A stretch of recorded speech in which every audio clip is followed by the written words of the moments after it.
Olá, bem-vindos novamente ao nosso curso de Primeiros Socorros. Vamos falar nessa nossa unidade 14 sobre a PCR, ou sobre os cuidados eminentes, os cuidados imediatos que devem ser realizados numa parada cardiorrespiratória. Bem, para começarmos a falar sobre a PCR, sobre quais os cuidados devem ser tomados nessa emergência médica, temos que primeiramente entender algumas diferenças. Já falamos em algumas videoaulas, falamos sobre sinais vitais, sobre sinais de apoio, sobre asfixia, sobre engasgamento. Então, falamos muito sobre a parada respiratória, sobre a diminuição do fluxo respiratório.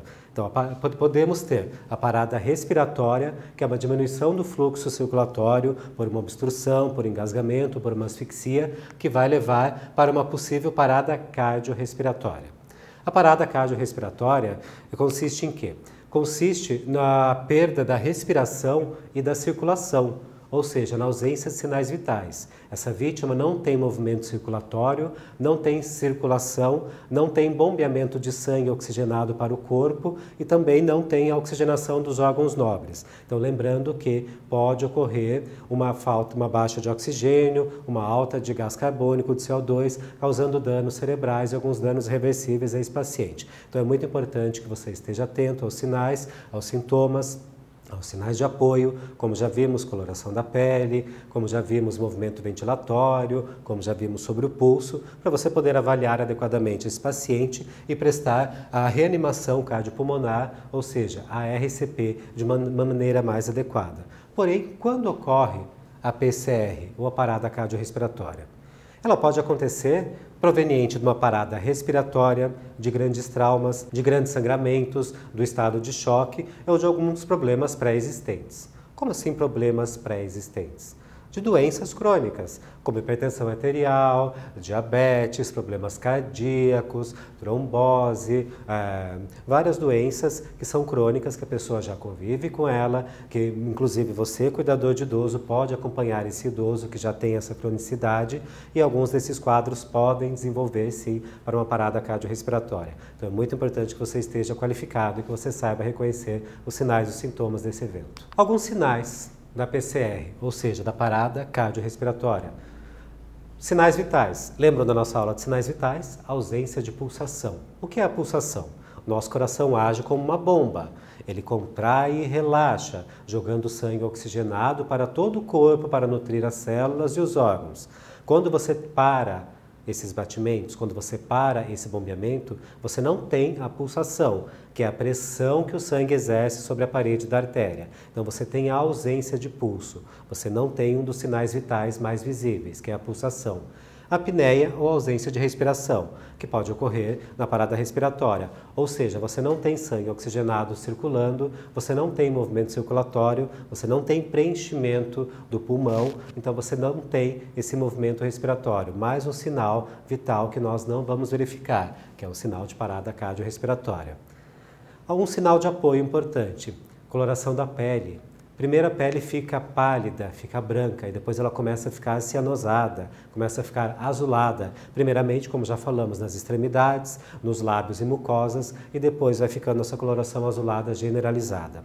E um outro sinal que nós vemos, a dilatação das pupilas, que é um sinal de apoio, onde as pupilas começam a relaxar, a ficar maiores e você também tem a percepção de que é um sinal de parada cardiorrespiratória. E, não menos importante, mas o mais visível e o mais fácil de ser verificado no momento, a inconsciência, a falta de responsividade. Então é muito importante que você esteja atento a esses sinais. Inconsciência, dilatação das pupilas, cianose ou coloração da pele azulada, ausência de movimentos respiratórios e também a ausência de circulação ou de pulso. Bem, agora que aprendemos como detectar, como verificar os sinais e os sintomas de uma parada cardiorrespiratória, nós devemos saber como agir nesse processo, como atuar nesse evento. Após ser constatado que realmente o paciente está em parada cardiorrespiratória, deve-se iniciar a RCP, que é a reanimação cardiopulmonar.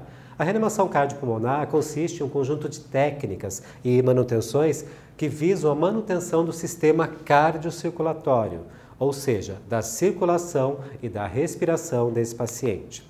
Os procedimentos sequenciais da RCP devem ser sempre seguidos de maneira correta, pois eles vão facilitar a sua vida e facilitar o seu processo e também garantir uma sobrevida melhor ao paciente.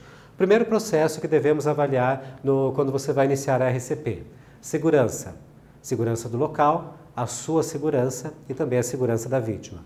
Controle da cervical. Como já vimos, esse paciente pode ter sofrido uma queda, pode ter sofrido um trauma, então é muito importante que você proteja a cervical, que você proteja a coluna vertebral desse paciente para evitar futuros danos. Manter as vias aéreas pérvias ou abertas de maneira que esse paciente possa respirar, possa receber o oxigênio que vai ser oferecido.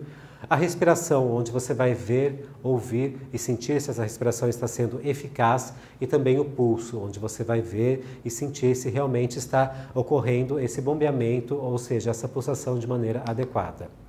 Bem, então vamos lá.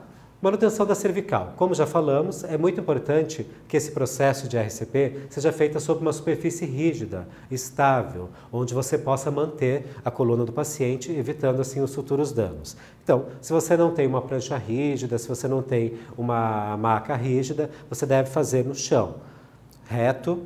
Se você tiver um lençol, algo que possa acolchoar sem tornar o chão macio, você pode fazê-lo. Mas caso contrário, você pode fazer direto no chão. Então é muito importante que o local seja rígido e seja plano. As vias aéreas. Devemos desobstruir as vias aéreas para a RCP. Ou seja, podemos fazer um processo de hiperextensão da cervical, lembrando-se sempre que é importante você manter a estabilidade. Então essa hiperextensão já vai ser realizada no paciente que vai estar deitado, de maneira que você previna futuros danos e lesões a essa coluna.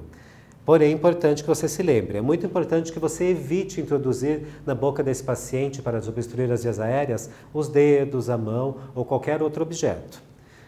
Se você tiver a oportunidade, limpe sempre essas vias aéreas. Retire próteses, secreção ou objetos visíveis que possam causar uma obstrução. Realize também a respiração artificial, ou seja, que chamamos a boca, vedando totalmente. É importante que a gente saiba que existem algumas diferenças dessa respiração artificial. Em adultos, você vai fechar a narina do paciente e com a sua boca cobrir a boca do paciente, insuflando todo o ar dos seus pulmões para o pulmão desse paciente que está em parada. Em crianças de até aproximadamente 10 ou 11 anos, você vai fazer o mesmo processo, tampar a narina do paciente, só que você vai insuflar somente o ar que você tem. Não vai forçar o ar de seus pulmões. Em crianças muito pequenas, bebês, lactentes, você vai usar somente o ar das bochechas. Porém, tem uma peculiaridade. Em crianças pequenas, com o rosto menor, você não vai tampar as narinas. Você vai soprar o ar da sua bochecha, obstruindo a narina e a boca da criança ao mesmo tempo, vedando os dois juntos. Nosso próximo passo, a circulação. Como já vimos, a nossa vítima está de costas, está deitada numa superfície plana e rígida. Você verificou os sinais vitais, fez a desobstrução das vias aéreas. Agora é a hora de você, após ter verificado o pulso e ver que ele não existe, você iniciar as compressões. Nesse processo, você vai se ajoelhar ao lado do paciente, vai manter suas mãos espalmadas, vai usar a sua região hipotenar, que algumas pessoas conhecem como o calcanhar da mão, e com a mão predominante de preferência, você vai cruzar as mãos e vai colocar na região do paciente, do tórax, as mãos entrelaçadas, se inclinando a 90 graus ao lado do paciente, fazendo força com a coluna sem dobrar os braços.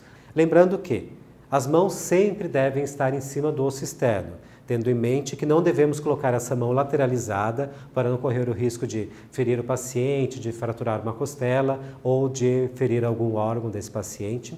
É muito importante que a mão se mantenha no local, que ela não seja tirada mesmo durante o processo onde você vai fazer a ventilação. Estamos falando de um leigo treinado. Muitas vezes não existe uma pessoa para te ajudar. Você está fazendo esse processo sozinho. Então você vai fazer as compressões e as ventilações. Porém, é muito importante que nós saibamos que uma prioridade nesse momento é a circulação. Se o coração estiver circulando, mesmo que artificialmente, você vai estar distribuindo sangue oxigenado para esse corpo. Então, a prioridade é que você faça essas compressões. Lembrando que, no processo que estamos falando, é o processo de primeiros socorros, não é o processo de primeiro de APH, nem de socorro especializado.